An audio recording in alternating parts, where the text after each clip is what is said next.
Hay un texto muy importante y que a uno le puede abrir los ojos, titulado Las bondades del pesimismo o los usos del pesimismo, de Roger Scruton.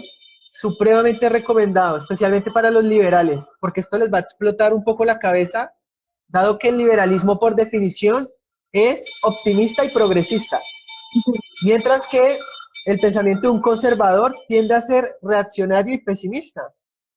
Y que un liberal tenga estos rasgos conservadores es fundamental para dar una batalla como es la batalla cultural que tanto hemos mencionado, ¿cierto? Entonces, ¿qué pasa? Eh, el optimista, en tanto optimista, por lo general tiende a equivocarse, o incluso a no prestar atención a lo que pasa a su alrededor, porque el optimista en general piensa que estas cosas van a salir bien, digamos. El optimista termina siendo ingenuo. El optimista, y esto también tiene otro nombre, que se titula optimismo cruel, porque la persona optimista es la que normalmente se decepciona. El pesimista, para mal, ¿cierto? Pero por lo general es el que acierta. El optimista, dado su optimismo, tiene un pensamiento crítico, se imagina el peor panorama posible, ve el vaso siempre medio vacío, el optimista lo ve siempre medio lleno. Entonces el pesimista puede reaccionar mejor y puede reaccionar a tiempo. Por ejemplo, cuando hablamos del tema del transhumanismo, un liberal por definición debería apoyarlo, porque es progresista y optimista. Normalmente son tecnófilos también, son tecnofílicos. Sí. Entonces no le miran, no le ponen el pero, no le ven lo malo, no ven cómo eso puede terminar en un desastre. El conservador, en tanto pesimista, es capaz de ver esto con ojo crítico, pensando, venga, acá con esto puede pasar algo malo, esto puede empeorar, voy a criticarlo, yo más bien soy un poco tecnofóbico, ¿cierto? Voy a ser crítico, me voy a preparar. Entonces, el optimista se equivoca y el pesimista para mal, pero suele tener razón. Es bueno ser pesimista, es una buena actitud frente a la vida, porque te permite estar atento, ser crítico, reaccionar a tiempo, luchar. El optimista por lo general, ese optimismo cruel, ese optimismo que está desconectado de la realidad, pues termina en una persona que se decepciona y se va a estrellar muy duro, ¿no? Entonces, recomendado el libro Las bondades o los usos del pesimismo de Roger Scruton. Esto que menciono meramente es el capítulo uno, así que les queda por delante el resto del libro. Muy bien. No, y fíjate que yo antes me consideraba optimista, pero bajo esta óptica creo que cambié mi punto de vista y me definiría a mí misma como una pesimista con actitud positiva.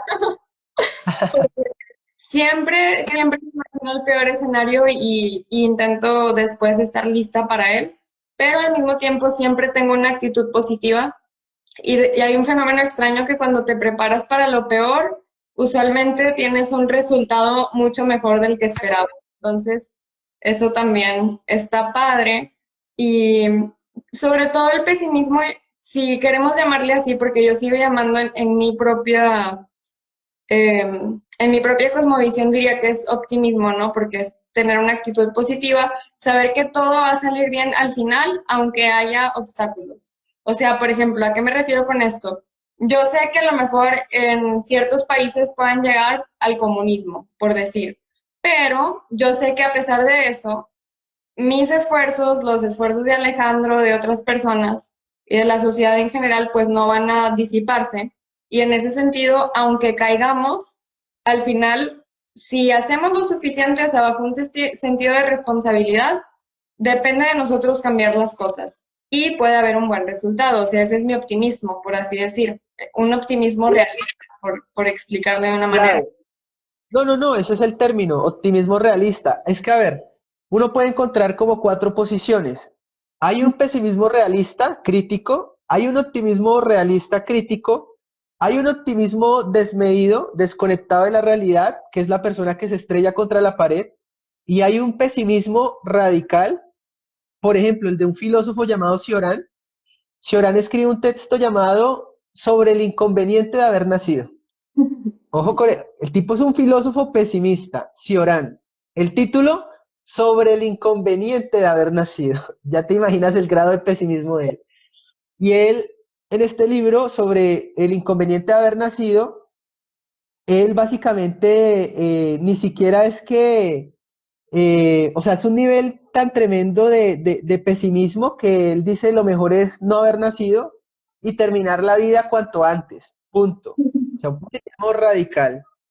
Ese tampoco es, ese no es el pesimismo del que yo estoy hablando, obviamente, sino de un pesimismo realista, crítico, que no trague entero, ¿cierto? Que tenga los pies en la tierra, que esté atento a las circunstancias y demás. Y también, por otro lado, hay un optimismo realista que dice, no, pues hay cosas que están mejorando, hay otras cosas que no, esto puede salir bien, esto puede salir mal, etcétera. Creo que ambas actitudes son correctas frente a la vida, pero no ese optimismo que yo veo en tanto en los liberales, que es el optimismo cruel, el optimismo radicalizado.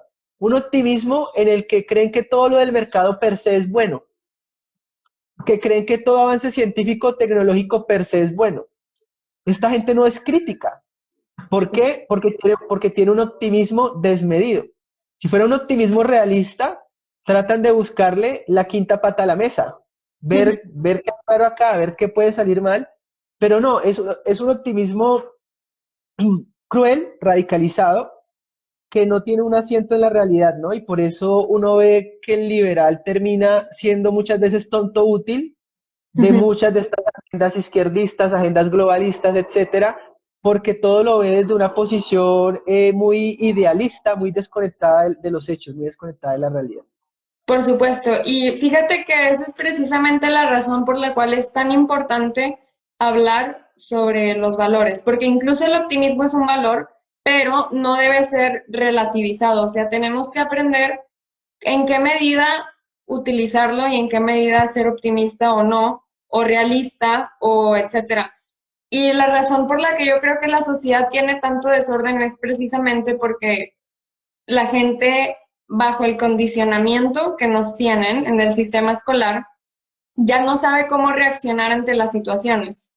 Y entonces nada más nos quedamos en un estado de shock o de actuar de acuerdo a la conveniencia o todo mal. Entonces, precisamente discutir todas estas ideas, por eso menciono que es nuestra responsabilidad, o sea, sí hablar de historia, de ideología, de marxismo, de revolución, de todo esto, y al mismo tiempo hablar sobre valores, porque de alguna manera tenemos que proporcionar todas las herramientas a la gente para que ellos sepan qué hacer en ciertos momentos. Si valoras este contenido, al igual que el contenido que estoy creando en otras redes sociales, y entiendes la importancia de la batalla cultural y de todo el esfuerzo que conlleva la difusión de estas ideas, recuerda que puedes apoyarme a través de la plataforma de Patreon. Con tu ayuda podré seguir creando mayor contenido y en mayor frecuencia, y de este modo podemos influir a las nuevas generaciones y generar un cambio en el ambiente cultural de nuestro tiempo. Un abrazo y muchas gracias a todos.